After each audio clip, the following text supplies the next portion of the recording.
با سرمایه جنگ تن به تن نیست، فیزیکی نیست، فردی نیست، جنگی تاریخی طبقاتیه که طبقه کارگر بایستی اون رو اجرا بکنه. درک سیاسی از مقوله انقلاب یعنی حزب سلسله مراتبی که ازش بیرون میکشه همین چیز رو داره، منطبق با درک بورژوایی از اون و فرمانده انقلاب برای کسب قدرت سیاسی هست. خب در سیستمی که تولید بر اساس تقسیم کار بورژوایی و بر اساس بهره کشی از نیروی کار هست، حزب انقلابی میتونه چه بکنه؟ فرد انقلابی چه میتونه بکنه؟ خب کم ندیدیم که نه میتونن و نه میخوان که بکنن. در هرم حزب نمیتونه تشخیص بده که در واقع چیز دیگری باید باشه. آنچه را تشخیص میده که در چارچوبشون هست.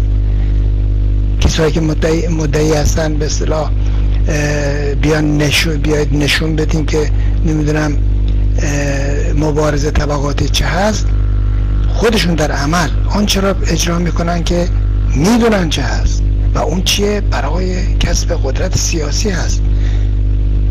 و آیا همه اینا اشتباه میکنن؟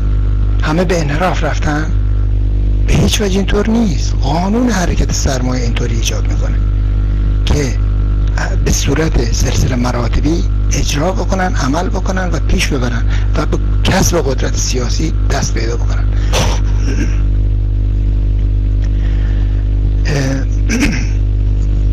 بنابراین از نظر اونها کسایی باید انقلاب رو رهبری بکنن. درک سلسله مراتب یک درک طبقاتی از مبارزه هست که برای کسب قدرت سیاسی به درستی که نادر هم اشاره کرد هست و غیر از اون نمیتونه باشه و مبنای طبقاتی داره. همونطور که پیرو رهبری، اطاعت حزبی و خرد جمعی، همه اینها در واقع به نوعی مفهوم طبقاتی دارن.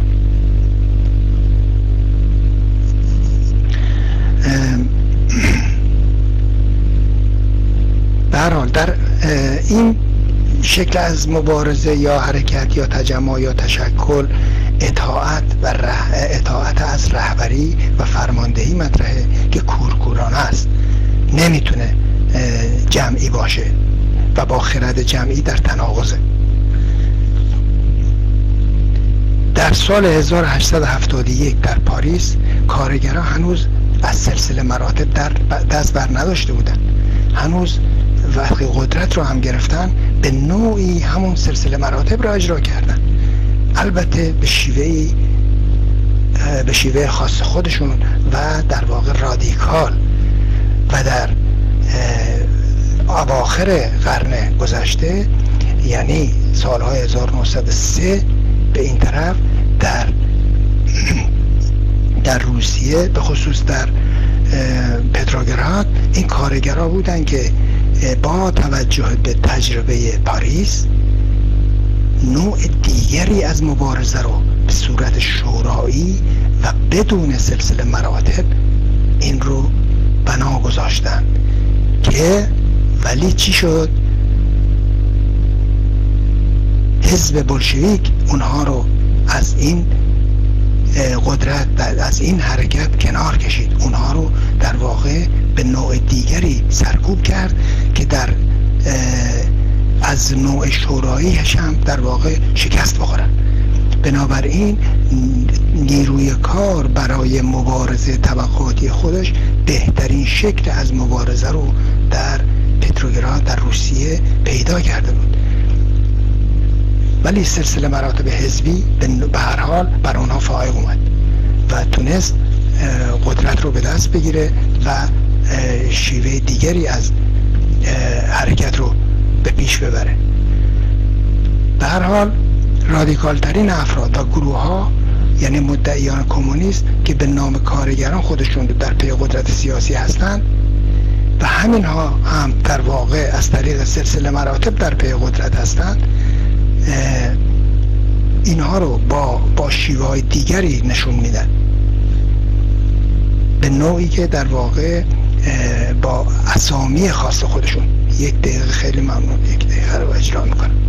به هر حال در این گیرودار که به لحاظ طبقاتی به شدت زیادی هم برای طبقه کارگر به حالت سرکوب اینا در اومده و در این جنگ طبقاتی برای انسانی زیستن و بدون بهره کشی از نیروی کار، کارگران مبارز رو در واقع زیر فشار قرار دادن و کسانی نیستن که اونها رو یا رادیکالیسم اونها رو به اصطلاح کمک بکنن، یاری برسونن.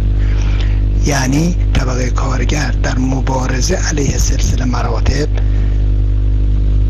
تنها شدن، تنها موندن. آیا کسانی پیدا خواهند شد در این سمت گام برداره؟ متاسفانه بعیده، ولی به هر حال با آینده چشم می‌دوزیم تا ببینیم. خسته نباشید.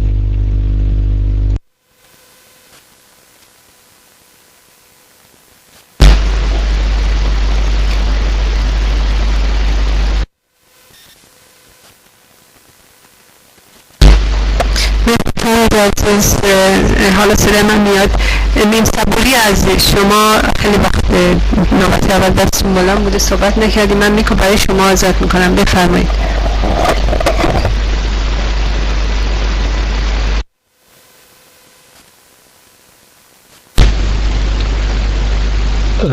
درود بر شما. اگر صدای من هستش لطفا. خیلی متشکرم. ببینید، به نظر من بحثی رو که سرتیتر اتاق داشت و اعلامیه‌ای که رفقا منتشر کرده بودن در ارتباط با نقد سیستم هرمی، بحثی رو که اغلب رفقا و دوستان الان پیرو کردن، به نظر من یک مقداری شاید به نظر من به حاشیه رفت و این حاشیه رفتن رو هم شاید به طریقی بشه گفت که طبیعیه. هر کسی، هر رفیق، هر دوستی میتونه از زاویه دید خودش بحث رو باز بکنه به خاطر پراکندگیش. منم تلاش میکنم تو همین چارچوبه نقطه نظرات خودم رو بگم. یک اشاره هم به مقوله تشکل‌های به قول معروف غیر حزبی داخل گیومه مانند تشکل‌های زندانیان سیاسی و غیره داشته باشم. در ارتباط با این بحثی که داریم، وقتی که نقد ساختار هرمی رو میخوایم به نقد بکشیم، به نظر من یک مقداری ما دوچار به اصطلاح یک زاویه نگاه کردن به این مقوله میشیم. چرا؟ چون قبل از اینکه بخوایم به یک ساختار، یک تشکیلاتی بپردازیم، ما احتیاج داریم که از جنبه تئوریک و سیاسی این ساختار تشکیلاتی رو اول مورد نقد قرار بدیم و بعد از اون برسیم به ساختارش. میشه خود ساختار رو مثلا یک تشکیلات رو، یک حزب و یک تشکیلات غیر حزبی رو مورد نقد قرار داد، ولی قبل از اون باید به این مسئله پرداخت که مثلا این ساختار تشکیلاتی دارای چه دستگاه تئوریک و سیاسی برش غالب هستش و بعد از اون میتونیم به اون بپردازیم. بحثی رو که رفقا اینجا کردن، خود میشه علاوه تاریخی به گذشته خیلی خیلی چند هزار سال گذشته برگشت، به دوران کنون اولیه پرداخت، به چه میدونم دوران بردهداری، فئودالی و الان در شرایط کنونی دوران معاصر به سرمایه‌داری. ولی اون چیزی که من میخوام بهش بپردازم اگر بخوایم فوکوس بکنیم در رابطه با مقوله به اصطلاح اون شکل سبک کار هرمی و غیری که حاکم هستش، دوران معاصر من میخوام بهش بپردازم. دوران معاصرم که فوکوس میکنم به شرایط 30-40 سال اخیر، برای اینکه به بحثمون یک مقداری نزدیکتر بشیم. یه تجربیات انقلابات مختلف رو در سطح جهانی که همگی ما ازش آگاه هستیم رو از سر گذرونده جامعه جهانی و خب موفقیت‌هایی داشته، شکست‌هایی داشته، پیروزی‌هایی داشته و الی آخر. میتونیم از زمینه‌های مختلف به همه اینا بپردازیم. اما یه چیزی که هستش اینه که وقتی ما به این نقد کنونی توجه بکنید، من زیرش خط میکشم، نقد کنونی سبک کار هرمی میرسیم، از دهه 70 میلادی به این طرف ما با یک جنابندی به اصطلاح داخل گیومه‌ای جدیدی روبرو هستیم که میاد سبک کار هرمی رو نقد میکنه و جانشینش میکنه به اصطلاح با یک سبک کاری به اسم شبکه‌ای. اگه شما نگاه بکنید دهه 70 توی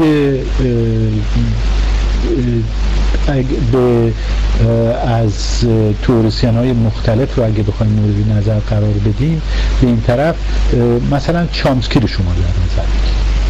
چامسکی با طرح مسئله به درستی میاد مسئله سرمایه‌داری باز میکنه، بعد مسئله تئوری آلترناتیوهای رسانه‌ای که در جهان هستن رو مورد نقد قرار میده، جهان سرمایه‌داری هستن مورد نقد قرار میده و بعد از اون جانشین میکنه یک به اصطلاح مسئله آلترناتیو رسانه‌ای به قول معروف رو مطرح میکنه که از اینجا یه ساختاری رو میخواد از درون همین برای به اصطلاح مبارزه به خصوص طبقاتی از دلش میخواد بیرون بکشه. این چی هستش؟ آلترناتیوی که مطرح میکنه و البته نمیگم تنها چامسکی، خیلی دیگه هم هستن که این مسئله رو مطرح میکنن.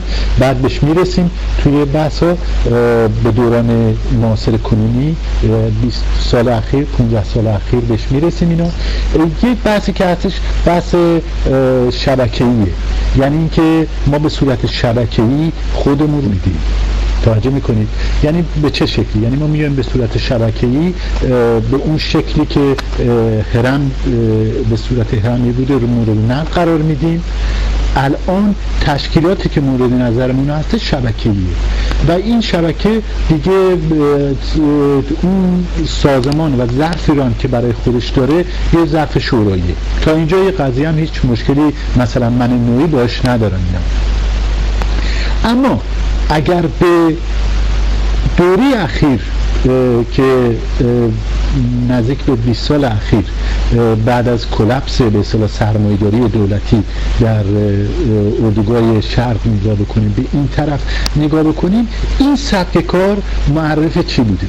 این سبک کار اومده خودش رو اینجوری تعریف کرده که فرض کنید به خصوص از اواخر دهه 90 میلادی هم باز دوره بخوایم بهش نگاه بکنیم، می‌بینیم که فوکوس کرده بر سر این که مبارزه‌ای که ما می‌کنیم یک مبارزه جنبشیه. به این کلمات و چیزایی که من میگم توجه بکنید، چون این چیزایی است که استفاده میکنن در سطح جهانی. مبارزه جنبشیه. مفهوم مبارزه جنبشی چیه حالا؟ یعنی اینکه الان امروز G8 هستش، پس فردا ناتو هستش، پس فردا نمیدونم فلان نهاد سرمایه‌داری امپریالیستی تو دنیا جلسه میذاره، ما میریم در مقابلش حرکت میکنیم.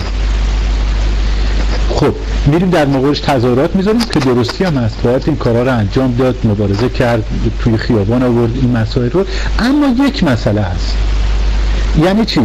یعنی اینکه وقتی که ما یه چیز جنبشی رو داریم به پیش میبریم، یعنی اینکه وقتی سوال در مقابل این رفقا قرار میدی، این دوستان قرار میدی، این به اصطلاح مبارزه جنبشی، یعنی